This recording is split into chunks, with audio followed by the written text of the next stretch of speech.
I'm Cindy, and I am the co-chair of the Johns Hopkins Hospital Ethics Committee with Mark and core faculty in the Berman Institute of Bioethics. Nicole? Hi, I'm Nicole Arabino. I'm a Senior Project Administrator for Patient and Family Center Care here, representing Patient Family Center Care and our Patient and Family Advisory Councils. And Lisa? Hi, I'm Lisa Allen. I'm the Chief Patient Experience Officer for Johns Hopkins Medicine and through the Armstrong Institute, and also run the Patient Experience Department at the Johns Hopkins Hospital. And our other Lisa? Hello, can you hear me? Yes. Wonderful, and I'd like to thank Lisa Allen for helping me with my technical difficulties. Hi, I'm Lisa Maragakis. I'm an infectious disease faculty member and the Senior Director for Infection Prevention for our health system. Great. So let me turn it over to Cinda to offer some perspectives that we've heard from the Ethics Committee and working with clinicians in the front lines during the pandemic. So thanks, Mark. There's no question that this particular topic has been the source of a lot of distress for everyone. And what we've heard, I think, is not surprising because as clinicians, our first ethical mandate is to first do no harm. And as we try to think about what that means in the middle of a pandemic, there are really hard trade-offs and choices that we have to make. And what we've heard on the part of our staff is how the limitations of family members to be present with their loved ones has created a great deal of distress, not only because their family members are not there to offer support, but they're also not there to assist in decision making. And so some of the consults that we've had have centered around having family members who haven't been able to be with their loved one and really appreciate the significance or the impact of their disease process to inform good decision making. And I think in the most extreme, some of the challenges have been around patients who are dying and patients who are dying without the presence of their loved ones during that period of time. Even though we've tried to make exceptions for that, there's still, I think, in all of these instances, a kind of moral residue where we feel like even when we've done the best we can in this really challenging situation, there are clearly unmet obligations that we have. And I think part of that is because, you know, as clinicians, we tend to have an ethical framework that's focused specifically on individual patients. And in this pandemic, we have been asked to enlarge our ethical framework to more fully incorporate a public health perspective, not only thinking about the interest of the patient in front of us, but also the interest, as Mark pointed out, of all the people in our healthcare system, in our community, and how do we keep them safe when there's a significant risk that goes along with visitation.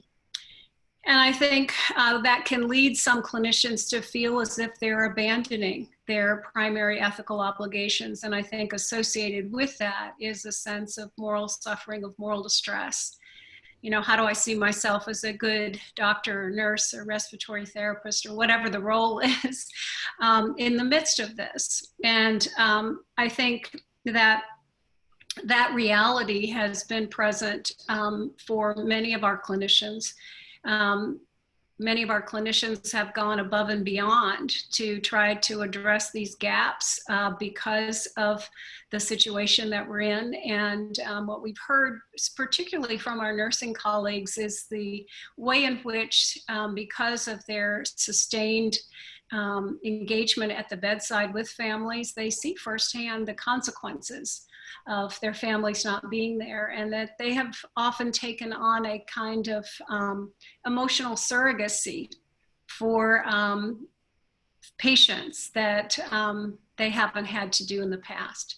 And so I think that just gives us a context of trying to think about what the consequences might be, as well as how we think about balancing those obligations to respect the relationships that are essential to the patients that we serve and to each other, but also how do we make those trade-offs in the midst of some very real risks of that goes along with infectious disease oriented pandemic. So I think I'll stop there. Mark, is there anything you want to add? No, that's great. Thank you. So maybe we could turn to Lisa Maragakis and talk about the infection control aspects of everything with the pandemic and especially with visitation. Sure. Thank you, Mark, and thank you to the whole panel for inviting me to join this very important discussion today. I'd like to start off by disclosing that I have received funding from the Clorox company for research into UV light and its effectiveness in infection prevention. So I think I'll begin my remarks by just acknowledging the intense pain and suffering that this whole situation has brought to each and every one of us, I think, in many different ways. And I think we have to acknowledge that and use that as our foundation as we discuss decisions and the very difficult policy choices that we have to make in order to balance the kinds of considerations that Cinda outlined. In my role as the Senior Director of Infection Prevention, of course, I keep foremost in my mind our patient safety, but also our visitor safety, our employees' safety, and all of this through the lens of preventing infections amongst anyone in our health system community. And we do a lot of things to accomplish this goal, and many of them raise ethical questions. We could back up away from the pandemic and think about other situations in which we implement isolation precautions, requirements for staff and employees to wear personal protective equipment that is often difficult to wear, uncomfortable to wear, takes more time and more expense for our institution. And there are a number of studies that have also looked at the adverse effects of isolation precautions, for instance, on the number of times that providers enter a patient's room and potential negative consequences to that patient. And in that case, that's an intervention that we do to try to prevent carrying multi-drug resistant organisms from one patient to the next. Another example of infection prevention really clashing with some of the ethical framework principles, particularly autonomy, is our vaccination program. Whether you look at it through a public health lens, where there are vaccine requirements for children to go to school, or within our own health system, where we require certain vaccines to be taken by our employees. This particularly came to light when we implemented a mandatory influenza vaccine requirement several years ago, and many of you were probably involved in those discussions in a very important way, considering all of the various aspects of that question of what it means to require someone to take an action that they may not want to do themselves for the benefit of the group, as well as in the case of vaccines, hopefully the benefit for themselves. But there are risks and benefits that must be balanced and raise a number of questions. Another time in infection prevention that I can recall in recent memory that we had a large ethical framework discussion around infection prevention was during the Ebola crisis of 2014, 2015. And I again, feel that many people on this call were likely deeply involved in those preparations and discussions about what it meant to create a biocontainment unit, which we do have now at our hospital, and which is one of the examples of the most stringent infection prevention requirements when caring for patients with high consequence pathogens. We term them high consequence pathogens, meaning those that are highly contagious and have a high mortality rate. And it raises so many questions, not dissimilar from the ones we're going to discuss today with regards to the pandemic. When you imagine a patient with a highly contagious and fatal disease like Ebola being cared for in a unit, it raises all kinds of questions about the risks to the healthcare providers and whether they should be allowed to volunteer, or is it part of their job to attend to that patient? How do we assemble a workforce to put themselves in harm's way? We wrestled with those issues. And again, just getting back to the main topic of today, which is visitor restrictions, there are a number of really tough choices in a biocontainment unit about visitation, and essentially coming down to the fact that there is a risk not only to the healthcare providers, but also to the family members and others, that leads us to conclude that it would be best to exclude visitors, except under the most extreme circumstances in a biocontainment unit setting. So fast forward now to the pandemic in which we find ourselves, and infection prevention, of course, is in the forefront of making the policies for our health system. A number of choices, very similar to the ones that I outlined for the biocontainment unit, but now on a much broader scale, affecting our whole organization, all of our patients, visitors, and employees, and the surrounding community, extremely concerned about their own risk and those of their loved ones. I think today we're going to discuss many of the downsides of and the harms that come not only with the pandemic, but with some of our interventions and safety measures, including restriction of visitors. I can speak a little bit about the way that decision was reached.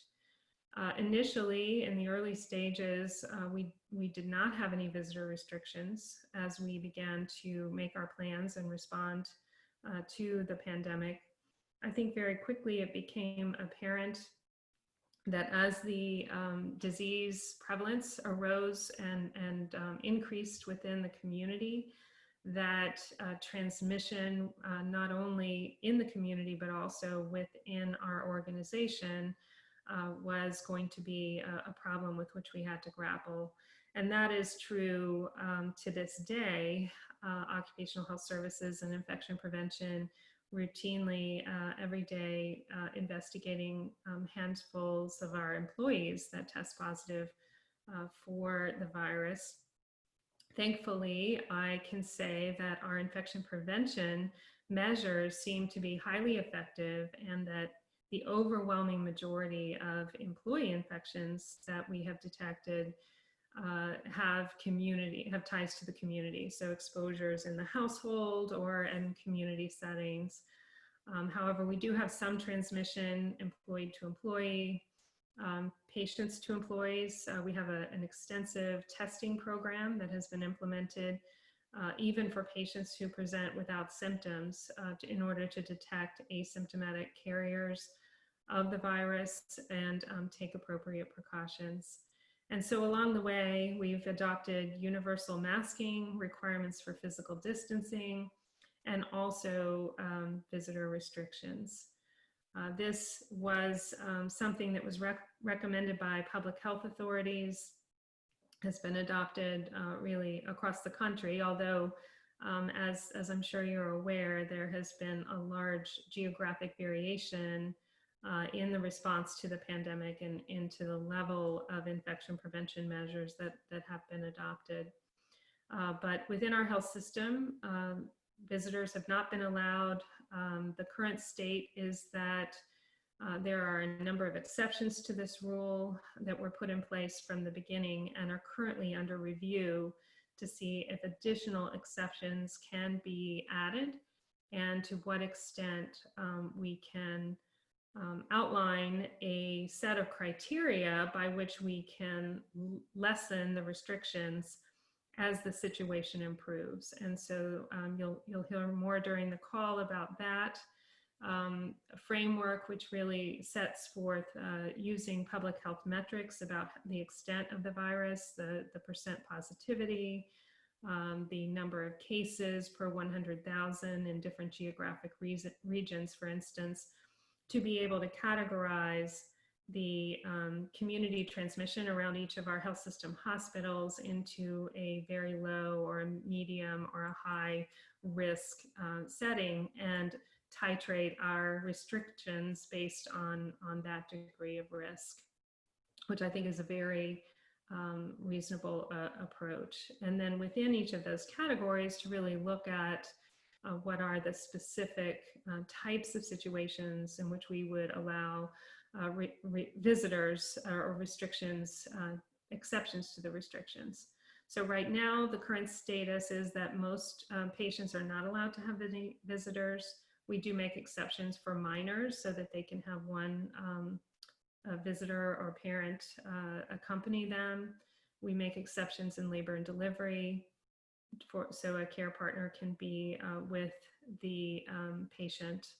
We make exceptions for end of life, and those are on a case-by-case basis, and have other types of exceptions as well. This is not an exhaustive list. For instance, anyone with a disability who needs someone to assist them. So we've tried to accommodate situations like those while still maintaining infection prevention by decreasing the number of people that are entering our facilities. This helps us maintain physical distancing and screening for symptoms. And of course, we're testing our patients. So I think I'll stop there. I know others have a lot to say about the downsides and the trade-offs. But I guess my main message is that patient safety and employee safety is at the heart of why these restrictions exist. And our goal is to keep everyone safe and to titrate them as needed as the situation improves. Great, thanks very much. And now we'll turn it over to Lisa Allen to talk about the patient experience and particular philosophies around patient and family-centered care. Great, thank you. So we'll bring up my slides. I think, it's really interesting for me. I've been doing patient experience for the majority of my career, and this harkens back to the early days of the challenges of opening up to allowing loved ones in the hospital. And never in my career's lifetime did I think, we would be facing a pandemic, although I guess I should have known that. And really thinking about, how do we safely do this again? And a lot of the fears and concerns that people have, but also a lot of the pain and suffering that our patients and families are experiencing. A year ago, August, the Johns Hopkins Hospital was the first major academic medical center in the world to be awarded the Plaintree Gold Certificate for Person-Centered Care. We had totally opened up to 24/7 visitation, and we have engaged patient and family advisory councils. And so to think now where we are and how much of my time is now spent around patient complaints, grievances, comments, all these kinds of things, the heartache that's really being felt by separating patients from their loved ones. I think what's important, though, is to set the framework that we're coming from in the patient experience world and with our patient and family advisors, and really having had a very multidisciplinary team involved in discussions around this, the months and months. I mean, we closed so quickly, and then the months and months we've been spending on being thoughtful about how do we reopen safely, keeping public health concerns in mind. And I think the thing that we hear most importantly is that we're really talking about a care partner, which we see as different than casual visitors. And our patient and family advisors remind us every day that they're integral members of the loved one's care team, that a care partner can be many different people according to the definition of the patient, the person that they see as the one that would be most supportive and helpful in their journey through their illness that they're experiencing. And because they know the loved one the best, and can see subtle changes in their status and really be a partner with the healthcare team to prevent harm to that patient and to think about ways to communicate and encourage that patient. They're the other set of eyes and ears. I think that when you hear a diagnosis, sometimes you just stop hearing everything beyond that word, the word cancer or the word heart disease. And they're there to hear about patient education, discharge information. And research clearly has shown that when you have a care partner involved, that readmissions are reduced and other kinds of patient harm are reduced. So if we go to the next slide, one of the things that our team and our patient and family advisors wanted to make sure was important in all discussions is that care partners at the bedside are an important part of the care team. And Nicole will talk a little bit more about this, but assuring equity in the application of a care partner policy, being proactive with family presence approach as we apply the criteria rather than reactive, and that we know that the patient and family experience is impacted by care partner restrictions, and that staff morale has been affected. And I'm going to share some of the words of what we've heard. So one of the things that we're working on, and I know Nicole will talk a little bit further about, is really to have a standing committee that has a multidisciplinary perspective and members and our patient and family advisors there. And then to continually assess the data locally and nationally and apply it, as Lisa Maragakis said, Dr. Maragakis, on the current situation. And we do know that of the top 10 US News and World Report hospitals, we are currently the only one with visitor restrictions as strict as they are. One of the things that we've talked about is how do we see where we are, and one of the proposals was to use this COVID Act Now site, which kind of takes a lot of different metrics that Dr. Maragakis talked about and put them into one picture. And this is a really interesting website, the COVID Act Now site. Not only can you look at your state, but you can also look at the county in Maryland. And so it tells you what the spread is looking like. And so the thought is that this may become sort of one of the triggers for, it's a proposal as to assess on a Friday and enact our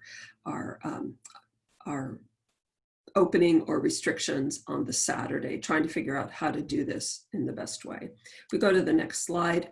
This again also is the proposal that we've put forth. It's gone through many, many revisions, and Dr. Alan Gachalia has been very involved in this, and said that it was okay to share as long as everybody understands this is still a draft proposal and something that we're working on.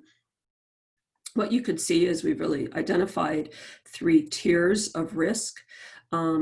Tier 1, the red one, is the highest risk. And again, if we looked at COVID Act Now, that would be the orange and the yellow, the orange and the red categories. Some of the things though that we've looked at, so what you see in the first column is really our current policy. But we've said there are a few things that we feel we would like to change with our current policy based on 6 months of experience with COVID at this point. To allow one approved visitor, which we would call a care partner, but it's a field in EPIC called approved visitor, for anyone once they hit the 72-hour length of stay. And part of that is really around if you come in and you have a quick turnaround surgery or a quick stay, you're not potentially as in great of need as that person who is really having a much longer length of stay, and making sure that that one care partner can see the journey that that patient is having, to be there to help with medical decision making. And also to have one approved visitor for discharge education for anybody, because we've realized that that's been a problem that we've been seeing. And then for major surgery, to allow one designated approved visitor to be with the patient. And by a major surgery, we are thinking about anybody who has expected a post-procedure admission of greater than 1 day, an inpatient admission, but to have that visitor there in the pre-op waiting area. We know that that is a very stressful time when you're getting ready to undergo a major surgery, would be available in the waiting room if decisions need to be made during or the surgery, and certainly post-op in the recovery area, to see that their loved one has successfully completed the surgery and is on their way to continued care. And then for pediatrics, a very impassioned plea from pediatrics to allow 2 designated approved visitors. It's very hard to separate, especially when you have 2 parents involved in the care, to have them in the room at the same time to be together for that child. As you move into the medium risk, and again, I won't spend a lot of time on this, but it does open up to 1 designated approved visitor per day, and they can change from day to day, although it does take effort, and we have been working through all of the operations of how we would open this up. We would encourage people to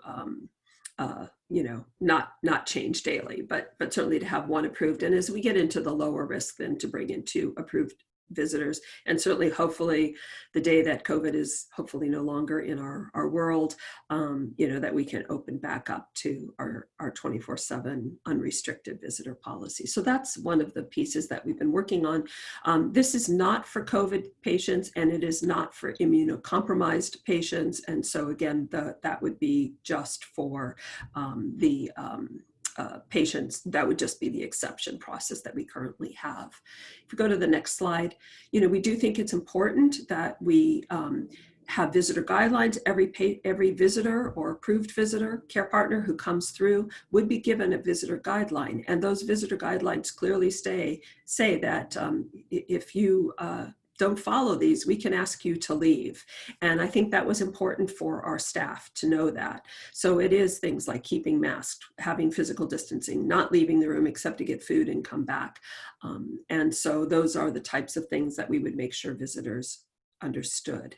If we go to the next slide, these are some of the comments that we've been seeing, and I just wanted to let you know it's coming from many different places. So a social media comment: when will you update your visiting policy? Every hospital in this area has done this to allow 1 person to visit for a limited time each day. This doesn't include COVID patients. It's ridiculous that I can go to an indoor movie theater but can't visit a family member in the ICU recovering from transplant surgery. So that's on our social media site. From the oncology, pediatric oncology, a very amazing letter that was written by nurses and physicians saying, for patients and families and for most members of our multidisciplinary team, enforcing this policy is causing a deep ethical dilemma and moral distress. The act of enforcing this policy doesn't feel humane. And for many parents, with regard to this specific issue, tensions are running high. We've been bearing witness to a lot of anger, frustration, and tears. On the other side, lots of positive comments from our patients who have said that the staff is treating them like extended family, that they understand that this is a really difficult time, not being able to have a loved one in the hospital, and that the staff supported helped get them through their treatment. And so I don't want people to feel like their efforts are not going noticed, because we do get many, many positive comments of feeling like being grateful from the patients for the kind of love and attention people have given. And people have also said that they really wish that if the person had tested negative, they could come in. And I know that's a whole complicated piece of things, but I think that great care is going into thinking this through, and we really want to think about safe ways to open up at least to that 1 care partner. And if we go to the last slide, there's been a lot of articles coming out that it's potentially, this one article from the Washington Post by an intensivist, that it's really making patients sicker. And we do get those kinds of calls of, when they're able to visit and come in and be by their loved one's side, that it really raises their spirits. And so I appreciate the work from Dr. Maragakis and the whole team, who have really been thinking about how do we safely do this, recognizing the importance of keeping our patients safe from the disease and our staff safe, but also really thinking about ways that we can bring that humanness back in, that loving care partner back into the side of the patient. So I'm going to let Nicole take over now. Great. Yeah, so we wanted to hear more about the patient family advisory councils and their work, and Nicole's work of looking at what's happened over the past few months in this. Thank you. Yes, so I am privileged to work with our network of patient and family advisory councils at Johns Hopkins Medicine. And for those who might not be familiar with advisory councils, they're comprised of patients, family members, caregivers, and staff, typically in a monthly meeting, all working together, applying patient and family-centered care best practices. And these groups really have been acutely aware of the family present policies since the beginning of the pandemic.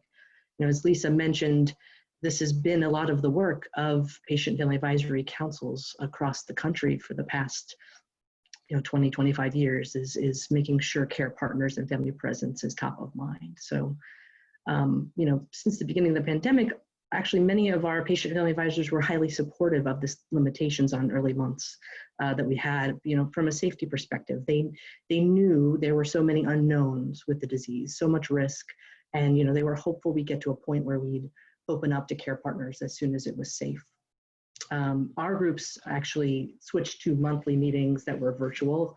And as the months went by and the curve seemingly flattened, I think our groups really started to have a chorus of concern that grew, specifically concerns that the limits on the visitation were less necessary from a safety standpoint and were causing more harm and more trauma to patients and family members, caregivers, and especially the care teams.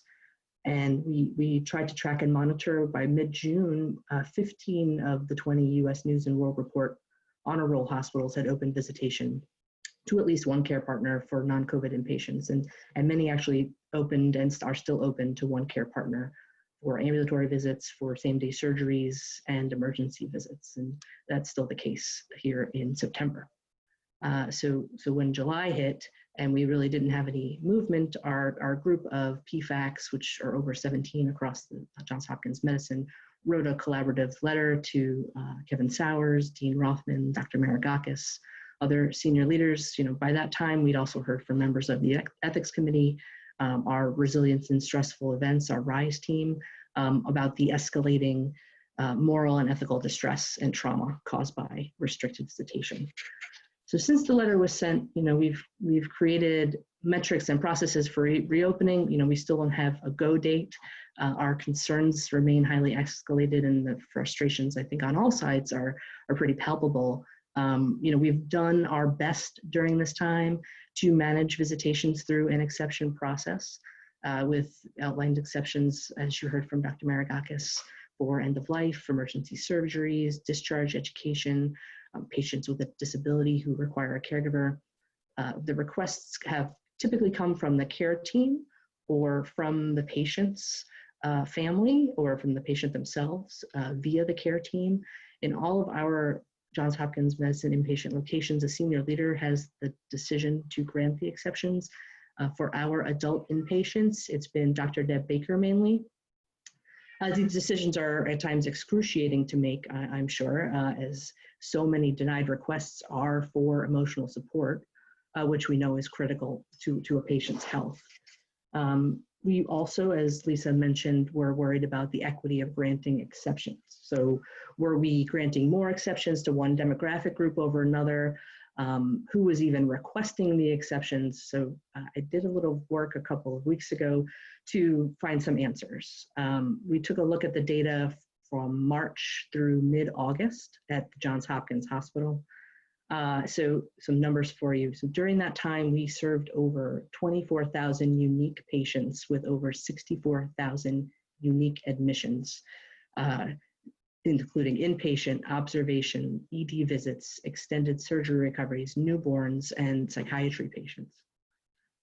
So that's 64,000 admissions. Of that, we documented 1,976 exceptions. On a positive note, there really is no significant difference in what we saw in the approvals or denials granted between white or Black or African-American patients. They were approved and denied at about the same rate, 89% for Black or African-American patients, 87% for white patients. So the majority of the exceptions, a high majority of the exceptions that were requested were granted for these patients. However, we served over 50% of our admissions were Black or African-American patients, but only 30% of our exceptions were for Black or African-American patients. And on the converse side, we only served about 36% of admissions were white patients, but over 50% of the requests were for white patients. So, in summary, despite having the highest rates of admission, Black or African-American patients requested visitor exceptions at a significantly lower rate than other races with fewer admissions. So, for me, all of this is to say, when you set up restrictions for something as essential as care partners at a patient's bedside, there are ripple effects far greater than just the lack of a family member's presence and support. Realities such as systemic racism, power, and hierarchy can contribute to more inequality and suffering. And I think mitigating this harm is critical. I believe we can balance safety and a more open and equitable family presence policy throughout JHM, as so many of our peers have done. Great, thanks very much. We've had a few comments and questions already, so I'm going to field some of those and invite the audience to also add additional ones based on what you've heard so far. The first one I wanted to start with for Lisa Allen. The guidelines, how are they presented to patients at admission? And is there any kind of informed consent process of, this is our policy, here are the risks and benefits of visitation, and is the person given the option, well, I don't want to be admitted to the hospital if these restrictions are in place? That's a great question. We have been working really closely with our marketing and communications individuals, the team. We have it posted on our website as to what our current status is. And we do have banners at the door. So we have screeners at the door, and they do reinforce the policies. We have not done, to my knowledge, any signing of, like you do when you come in for a procedure, you go to your dentist where you say, I know my risk can be that I could get COVID, and I accept that risk, or I've decided I don't want to accept it. We have not done that for our visitors at this point. And either you or Lisa Maragakis, the number of hours that visitors can come into the hospital, if there is an exception or they fit into one of the categories that were mentioned, how long can a visitor stay to visit their family member? Yeah, another piece on that, so it's really interesting. So I have regular meetings with other chief experience officers throughout the country, specifically the New York group that put together these 4-hour visitations. It's been a nightmare for them because basically what happens is at noontime they open up, and at 4 o'clock, which is not very good for people who work during the day. So there's equitable issues right there.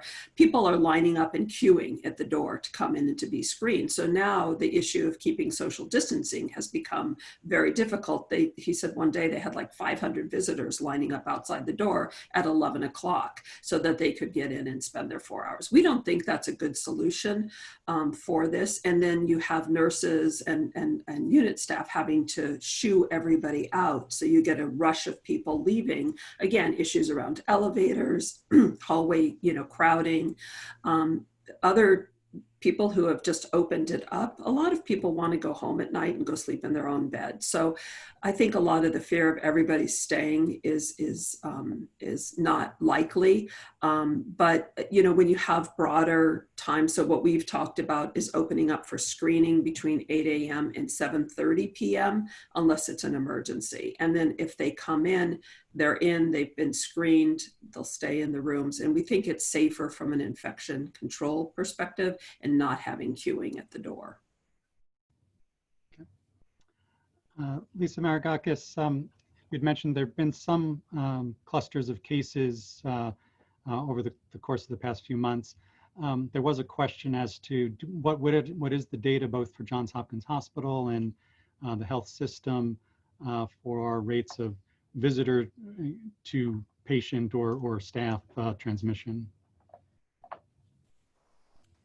Yeah, it's a great question, and I wish we knew more about. I see several questions here asking for specific data about transmission from visitors. Of course, we have had very few visitors, and so I can't cite examples of that type of data. With regards to our own employees, the employee-to-employee transmission has occurred. It's been primarily related to break rooms where employees remove their masks to eat and drink and are in close proximity to each other. So that's been a major point for infection prevention, is reducing the crowding in break rooms and trying to find alternate spaces for people to take their breaks. But I do think that this is one of the concerns. We have challenges and some transmission amongst our own employees. We also have unrecognized patients and have had transmission to our employees in those settings. So it really, even beyond visitors, even if we just look at our own employees, we try to limit the number of people that are going into a patient's room. We've changed our ways of rounding so that big groups of employees are not together. And so, it's a general principle of trying to reduce the numbers of people. But we do see transmission among our employees, and we know from past respiratory virus season that we do see hospital-acquired cases. Just to follow up with that, there was one question about use of interpreters, and I don't know what the policy is, but interpreters not being able to come in to do the in-person interpretation as just another person on the team that's a valuable resource for patients. Right, I did see that question, and it's certainly something we can take under consideration as we relook at all of these policies. But I think that probably was part of the original thing that I was alluding to, trying to limit the number of people who go into the room, limit the number of people who are assuming risk, actually, too. So we've used telemedicine as much as possible. Many of our teams are using tele-rounding. I know our spiritual care group has used electronic means to visit with patients. So that doesn't mean that you can't enter. And so if there are circumstances where an interpreter needs to be present in person, we can certainly look at that as well. Yeah, can I do one comment on this is that, and Nicole and I have been working about putting some teams together, is really the importance and sort of the complexity of virtual visitation with families. We've put Zoom on all of the iPads, but you've got to have a recipient who can do Zoom and people who can actually initiate the call. And so I know that our staff have been fabulous at trying to make that happen, but it still is time consuming for them to get it set up and to go. But I think some of the pain that we've seen is not having that interaction. Certainly, we want to encourage people to use their own devices to reach out to their family members, but also that keeping that communication channel open between the care team and the identified family member who is that care partner, whether they're in the hospital or not. And those are some of the grievances that we've been hearing. I don't know when I'm going to get a call from the care team. I'm sitting there. I haven't heard what's happening with my loved one. And then sometimes, and I just had a call last night from a physician, when that patient has had seen a deterioration in their status and nobody has called the family member to let them know. And then it's, you can now come in for end of life care or visit. It's shocking. And so how we keep people engaged when they're not there. And I think that's part of it, is when the family member is there, they can ask the care team, they can see what's going on. But when they're not, and they're waiting for that one interaction, it's really painful and sets up a whole level of trust issues. saw Mark, the comment. Oh, I'm sorry. I just wanted to address because the person who commented about having staff to facilitate the Zoom calls. I mean, yes, we are trying to tackle optimization of so many things. The virtual piece won't go away. It needs to get better as well. As much as we want there to be fully inpatient, we know the reality of this disease will fluctuate, and also there will be a need for virtual going forward. It's just something that hasn't been resourced enough, and we really do need to put those resources behind it. And I think that is what our goal is with this multidisciplinary team. And we're going to have to keep pushing and requesting resources like this to have designated folks. I think it's a great idea. You know, we've been saying, can there be a small group of volunteers who are accepted to be doing this work? That we just have to think really creatively, I think, going forward on how we support any type of visitation. I would Cinda, just second. you wanted to comment? Oh, I'm sorry, Mark. I just wanted to second that and to say more broadly that I think in every area of our health system and our healthcare delivery and quite frankly, in all of our personal lives, we are having to make these kinds of adjustments. And sometimes it really is, as Nicole said, going right back to the drawing board about how we can do things better. So there are some silver linings, some opportunities here too. And I know that I think that Lisa Allen will agree with me that we had room for improvement with our communication with families before. So I think the pandemic highlights these issues and gives us an opportunity to really ask ourselves how we can optimize these things and do much better. so just on the note of resources, I think, you know, what the pandemic has made clear is that we need to rethink our budgeting around the resources that we need to actually provide care in this new world. And, you know, investing in these kinds of resources, you know, expecting staff who are already, you know, functioning at the threshold of what they're able to do. This, you know, adds another layer of stress for many of them. So I think that's an important, you know, sort of question of how will we reallocate our resources in our organizations. And the other thing that Nicole brought up in terms of, the observation about the sort of inequities that have to do with the opportunity for exceptions. And so how do we inform our patients and families of the opportunity to request an exception when they might not think about it themselves? They may be in a situation where it wouldn't even occur to them to ask for an exception or even to have a conversation about that. So I think there's an opportunity there in terms of how we might educate our community, and also how advocacy on the behalf of the staff might include, you know, recognizing here's someone who might benefit from that question, and how can we help facilitate that as well. And related to that, in the community, we had a consult where the family was invited in for the conversation, but they were afraid to come into the hospital. And so there's also education around, you know, how do we help families to be able to take advantage of the opportunities in a way that they also feel safe.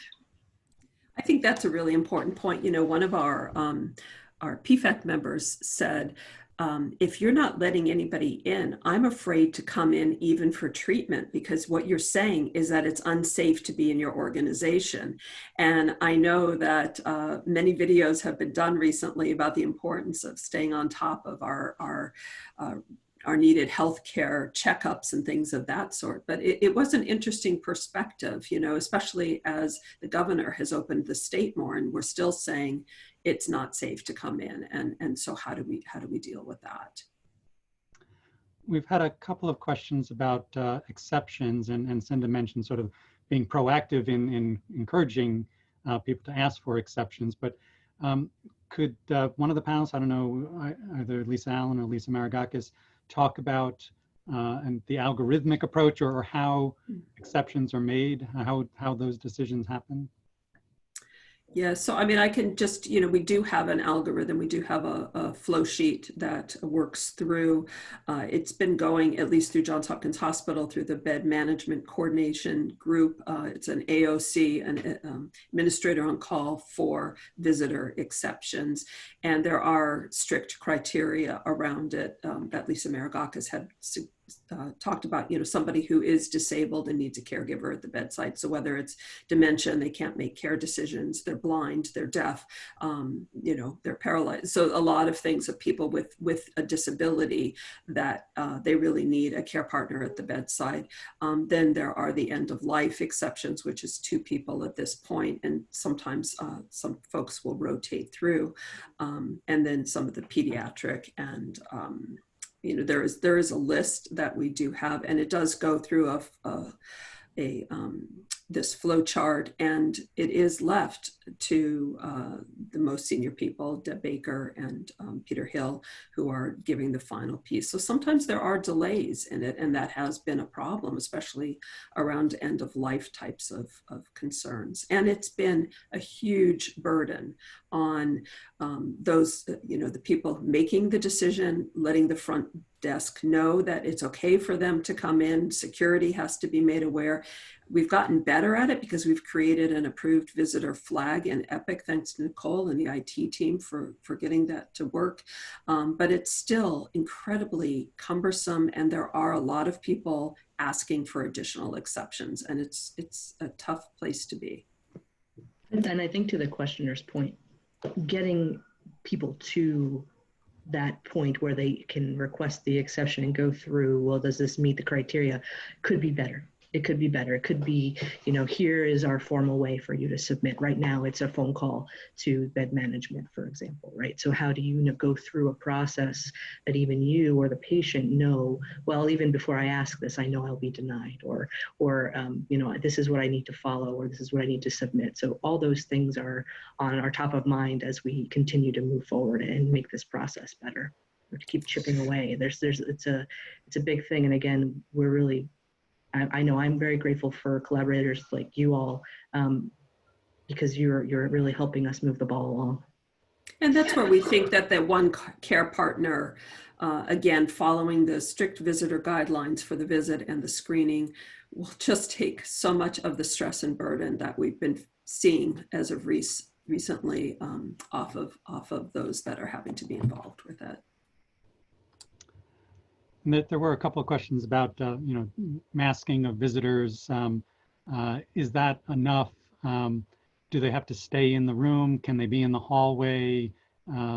Maybe you could talk about a few of those aspects of when we do make these exceptions, what are the requirements for those visitors in coming? Is it just a one-time visit? Can they come on multiple days? For something like end of life, you know, that could be hours, days, potentially weeks that a person might be in at the end of their life. Are the visitors allowed to come back periodically? So a few questions wrapped into one. Lisa Maragakis, do you want to take a stab at it? Sure. So I think the exceptions are handled on a daily basis because, as Lisa Allen said, that list needs to go to the front desk so that they know who is allowed to come in. But certainly, Mark, as you say, it could involve multiple days in a row. And for many patients, that is true, that their care partner rather, can come in on multiple days. And then with respect to the infection prevention guidance, it's really the same as for all of us. So masking, physical distancing, hand hygiene. And, you know, I have to say, unfortunately, that compliance is not 100% even among our own employees. So that brings with it the responsibility on each of us to follow those rules and wear our masks. I think it's particularly difficult. One thing we're working on right now is asking patients to wear their masks when the healthcare provider enters their room, and just clarifying some of those expectations, because when the patient's in their room, of course, they by themselves, they don't need to wear the mask. But there is a degree of risk when the healthcare provider walks in and if the patient is not able to wear a mask or is not wearing a mask. So that's one of the things that we're emphasizing. And that would be the same for a care partner also at the bedside. I want to say it's not just a risk to the employees. However, there's all manner of different risks that could play out for any of those individuals, the patients and or the care partners, depending on their own risks. So I'm sure that we will have additional questions about whether a care partner at the bedside needs to remain masked when with their loved ones. And there are all kinds of permutations of that. If they're household members that were already kind of in a bubble together, then that may not be necessary, but other circumstances you could imagine that it might be. Mark, I wonder if, you know, all of this takes a moral and emotional toll on everyone, and everyone is trying their best to make these, you know, really hard choices. And just wanted to highlight a resource that's available to our Johns Hopkins Hospital system colleagues. We're doing moral resilience rounds on the second and fourth Tuesday of every month from 12 to 1. And we'd invite you to participate in that as a coming together as a community to explore some of these issues and our responses to them. If you're interested in that, you can contact Suzanne Neiser, or we have a dedicated email, moralresilience@jhmi.edu. And we'd love to have you be a part of that conversation as well. So we're at 1 o'clock. I don't think we got to all of the questions and comments.